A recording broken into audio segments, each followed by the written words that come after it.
Halo semuanya, khususnya kalian yang sekarang ada di kelas 10. Pernah ngerasa nggak sih kalau dunia ini tuh kayak satu jaring raksasa yang saling terhubung satu sama lain? Nah, di sesi pembahasan kita kali ini, kita bakal ngebongkar abis-abisan sebuah konsep yang super penting, yaitu konektivitas antar ruang dan waktu. Persiapkan fokus kalian ya, karena materi ini bakal bener-bener ngubah cara kalian ngelihat lingkungan sekitar. Coba deh bayangin sebentar, kalian lagi jalan-jalan ke pasar tradisional yang lagi rame-ramenya. Pernah nggak sih kalian mikir, kenapa ya petani yang tinggal jauh di atas gunung rela repot-repot bawa dan jual sayur mereka sampai ke tengah kota? Atau kenapa pusat kota itu selalu penuh sama pedagang dari mana-mana?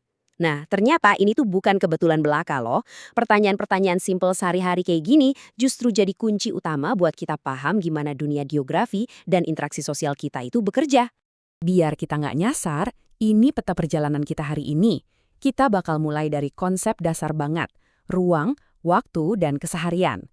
Terus kita cari tahu alasan mengapa wilayah saling berinteraksi, syarat utamanya apa aja, pengaruhnya buat masyarakat, 3 bentuk interaksinya, dan pastinya ditutup sama kesimpulan, serta satu tantangan proyek yang seru buat kalian. Let's go!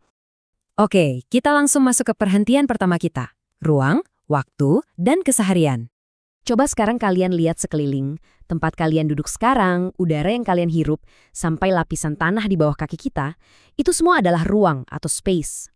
Ruang ini ibarat panggung fisiknya, tempat di mana semua makhluk hidup beraktivitas.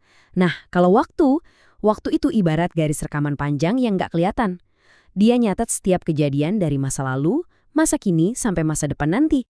Dan ini info pentingnya yang harus kalian ingat ya.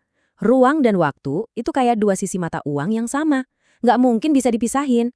Serius deh, setiap peristiwa sosial, ekonomi, atau budaya pasti selalu punya unsur di mana kejadiannya dan kapan terjadinya. Nggak ada satupun aktivitas manusia yang bisa lepas dari kedua hal mendasar ini. Sekarang, kita geser ke bagian kedua yang bawa pertanyaan besar. Mengapa wilayah saling berinteraksi? Kalau dipikir-pikir, sebuah wilayah itu kan nggak bisa hidup sendiri ya. Coba bayangin ada satu kota yang bener-bener nutup diri dari dunia luar. Pasti warganya nggak bakal bertahan lama kan? Disinilah konsep interaksi keruangan muncul. Simpelnya, ini tuh hubungan timbal balik antar wilayah yang akhirnya nyiptain sebuah pergerakan yang dinamis. Entah itu pergerakan orang, barang, jasa, ide, atau bahkan perpindahan informasi dari satu tempat ke tempat lain. Terus yang menarik, kenapa mereka berinteraksi? Jawabannya justru karena mereka itu beda. Lihat aja. Daerah pegunungan yang hawanya dingin, secara natural pasti butuh tukaran hasil panen sama daerah pesisir pantai yang panas. Perbedaan iklim, bentuk topografi, sumber daya alam, kayak daerah tambang lawan tanah subur, jumlah penduduk, sampai keunikan budaya lokal, semua perbedaan karakteristik ini justru jadi magnet kuat yang narik tiap wilayah buat saling berhubungan dan ngelengkapin kebutuhan satu sama lain. Masuk ke bagian ketiga nih. Kita bakal bedah syarat utama interaksi keruangan yang dirumusin sama Edward Ullman. Syarat yang pertama adalah saling melengkapi atau complementarity. Logikanya gampang banget. Suatu interaksi itu terjadi kalau satu tempat punya sumber daya yang dibutuhin, tapi nggak dimiliki sama tempat lain. Contoh nyatanya, orang di kota butuh banget sayuran segar dari desa. Terus sebaliknya, orang desa butuh pakaian atau alat elektronik buatan kota. Kebutuhan silang ini yang otomatis ngunci mereka dalam satu hubungan. Syarat kedua adalah kesempatan antara. Pada dasarnya manusia itu kan praktis banget ya. Kalau ada alternatif tempat lain yang letaknya lebih dekat atau harganya lebih murah buat dapetin barang yang sama, wah pasti kita bakal milih yang itu. Misalnya gini, kota A biasanya beli sayur dari desa B yang jaraknya 50 km. Tiba-tiba ada desa C yang jual sayur persis sama, tapi jaraknya cuma 10 km. Otomatis kota A langsung pindah langganan ke desa C. Jarak dan efisiensi itu nentuin banget. Syarat ketiga ini benar-benar nunjukin realita keras di lapangan. Kemudahan transfer. Gini loh, biarpun dua wilayah udah saling butuh banget, interaksi mereka bakal gagal total kalau ongkos kirimnya kemahalan atau akses jalannya rusak parah. Jadi, ketersediaan infrastruktur dan biaya transportasi itu adalah kunci penentu apakah interaksi keruangan beneran bisa terwujud secara fisik atau akhirnya cuma jadi wacana aja. Yuk, kita terus bergerak ke bagian keempat, pengaruh interaksi bagi masyarakat. Apa sih dampaknya di kehidupan nyata? Interaksi keruangan yang terjadi terus-menerus ini ternyata ngasih efek domino yang luar biasa buat keseharian kita. Daerah yang tadinya sepi bisa meledak jadi pusat perdagangan yang sibuk. Pembangunan jalan dan fasilitas umum jadi masif. Sawah-sawah banyak yang berubah jadi pabrik atau perumahan. Belum lagi orang-orangnya, yang tadinya mayoritas bertani, sekarang beralih jadi pekerja kantoran atau buruh. Ujung-ujungnya, ini bawa pertukaran budaya dan perubahan sosial yang dinamis banget.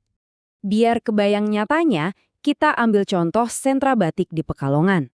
Mereka bisa jadi pusat produksi lokal yang raksasa kayak sekarang, itu kan murni karena ditarik sama tingginya permintaan dari daerah lain. Atau coba lihat jalan tol Trans Jawa. Itu adalah cara untuk merespons dan mempercepat perpindahan barang serta manusia antar provinsi. Intinya, interaksi selalu ngebentuk infrastruktur. Dan sebaliknya, infrastruktur bakal bikin interaksi makin ngebut. Memasuki bagian kelima, 3 bentuk interaksi keruangan di dunia yang serba canggih ini. Bentuk yang pertama dan paling gampang dilihat adalah perpindahan penduduk atau mobilitas. Ini bisa dibagi 2 ya. Pertama ada migrasi, yaitu pindah buat menetap selamanya. Misalnya orang yang urbanisasi ke kota besar untuk cari kerja dan tinggal di sana. Yang kedua, mobilitas non-permanen. Ini cuma sementara. Contohnya para pengelaju atau komuter yang tiap pagi naik KRL kerja ke ibu kota terus malamnya pulang lagi. Atau turis yang cuma mampir liburan.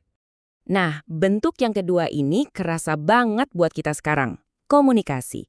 Perkembangan teknologi digital itu udah ngelahirin fenomena gila yang sering disebut sama para ahli sebagai the death of distance, alias matinya jarak.